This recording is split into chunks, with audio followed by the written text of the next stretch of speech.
হবে কাল কিয়ামতের মাঠে সে সবচেয়ে বেশি ক্ষুধার্ত থাকবে বলেন না? খাবেন আপনি, নিজের পেটটাকে 3 ভাগ করবেন, 1 ভাগ খাবার, 1 ভাগ কি পানি, আর 1 ভাগ শ্বাস প্রশ্বাসের জন্য ফাঁকা। আর এই ব্যাপারে একটা কথা বলে দেই, শেষ জামানায় কিন্তু খাবারগুলো সব করাপ্টেড হয়ে যাবে। কী হবে? খাবার ভেজাল হবে, ভেজাল। এটার দলিল সূরা কাহাফে আছে, আমি এটা ব্যাখ্যা করব না আজকে। সূরা কাহাফে আছে, আমি ব্যাখ্যা করব না, শুধু ইন্ডিকেশন দিচ্ছি। 309 বছর ঘুমিয়েছিলেন আসহাবুল কাহফ। কত বছর?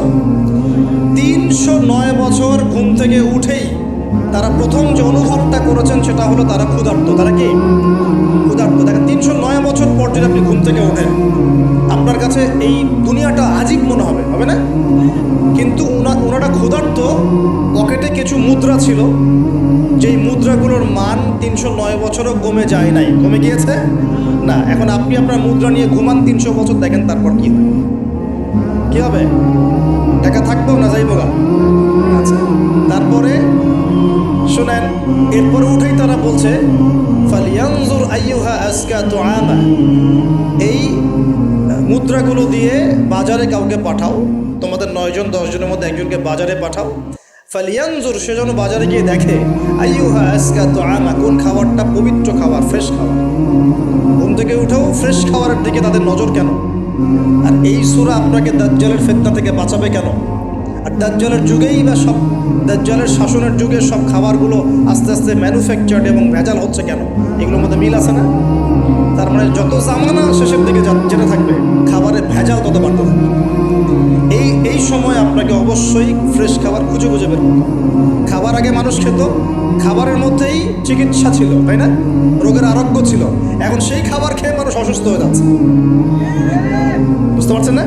খাবারের মধ্যে থাকে উপাদান, ভালো উপাদান, যে উপাদানগুলো পেটের ভিতরে গেলে, শরীরে গেলে শরীরটা সুস্থ হয়। এখন সেই খাবার খেয়েই মানুষ অসুস্থ হয়ে যাচ্ছে। এটা কোন হাদিসের সাথে মেলে জানেন? আনতালিদাল আমাতু রাব্বাতুহা, দাসী তার মনিবকে জন্ম দিবে। দাসী মনিবকে জন্ম দিবে মানে হচ্ছে সমাজের ন্যায় অন্যায়, হক বাতিল, সত্য মিথ্যার মানদণ্ড উল্টে যাবে। যেটা ভালো সেটা হয়ে যাচ্ছে খারাপ, খারাপটা হচ্ছে ভালো। সমাজে সত্যবাদী ব্যক্তি হয়ে যাচ্ছে মিথ্যাবাদী, মিথ্যাবাদীকে মানুষ সত্যবাদী বলা শুরু করেছে। আমানতদার ব্যক্তি হয়ে যাচ্ছে খেয়ানতকারী, খেয়ানতকার ব্যক্তিগুলো আমানতদার হয়ে যাচ্ছে। সমাজের সবচেয়ে ভালো মানুষকে মানুষ খারাপ বলছে, সবচেয়ে খারাপ মানুষকে খুব ভালো বলছে। উল্টে যাচ্ছে, খেয়াল করে দেখেন, উল্টে যাচ্ছে। এখন বাবার হাতে ছেলে মায়ের খাচ্ছে, ছেলের হাতে মা মায়ের খাচ্ছে। এরকম হচ্ছে না? যাকে একটা দায়িত্ব দিয়ে রাখবেন, যে বাবা তোমার উপর আমি বিশ্বাস করলাম, দায়িত্ব দিলাম, সে আপনার বিশ্বাস ভঙ্গ করে রেখে দিচ্ছে। এই হচ্ছে না? বিশ্বাস উড়ে যাচ্ছে, প্রতারণা বাড়ছে। মানে কি?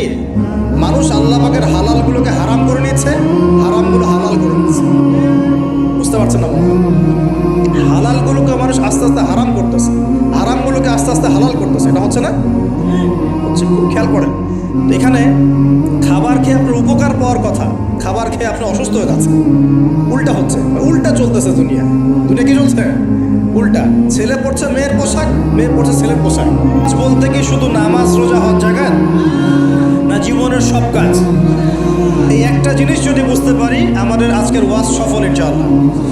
আমরা আমাদের জীবনের প্রতিটা কাজ আমাদের প্রিয় নবী মুহাম্মদুর রাসূলুল্লাহ সাল্লাল্লাহু আলাইহি ওয়াসাল্লামের তরিকা মতো করবো ইনশাআল্লাহ। রাজি আছেন ইনশাআল্লাহ? তাহলে এখন বলেন, 5 ওয়াক্ত নামাজ নবীর তরিকায় পড়া যাবে তো ইনশাআল্লাহ?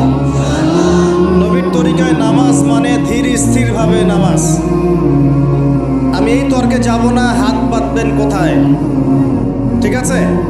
ওই তর্ক সবাই করে না, ওই তর্ক সবাই করে না। এই মাসআলাগুলোকে নিয়ে যারা মুফতি আছেন তারা কথা বলেন, আমি মুফতি নই। অতএব এই মাসআলাগুলোকে নিয়ে আমি আপনাদের সাথে কোনো কথা বলছি না। আমি বলছি আপনাদেরকে, নামাজ প্রতিষ্ঠা করা, কায়েম করার মানে হচ্ছে নামাজটা হতে হবে নবীর মতো খুশু খুজুতে। খুশু খুজু কী জিনিস? নামাজটা ধীর স্থিরভাবে হবে। নামাজে কি পড়ছি সেটা বোঝার চেষ্টা করতে হবে। নামাজে কি বলছি আল্লাহর সাথে সেটা বোঝার চেষ্টা করতে হবে। নামাজে রুকুর অর্থ কী, তাসবিহ কী, সেজদায় আমি কি পড়ি, 2 সেজদার মাঝখানের দোয়ার অর্থ কী, তাশাহুদ দরুদ দোয়া মাসুরের অর্থ কী, নামাজের সেজদায় আমি বেশি বেশি দোয়া করতে পারছি কি না, নামাজ পড়েও আমি গোনা থেকে বেঁচে থাকতে পারছি কি না, এই বিষয়গুলো বেশি ইম্পর্টেন্ট। আমি কি বোঝাতে পারছি? নামাজ নামাজ ধীর স্থিরভাবে রিল্যাক্সে তাড়াহুড়ো নাই বুঝে বুঝে পড়ার চেষ্টা করবেন, আল্লাহ পাক তৌফিক দান। যারা নামাজ ধরি ছেড়ে দেই তাদের জন্য একটা হাদিস, নবী সাল্লাল্লাহু আলাইহি ওয়াসাল্লাম বলেছেন, মান তারাকা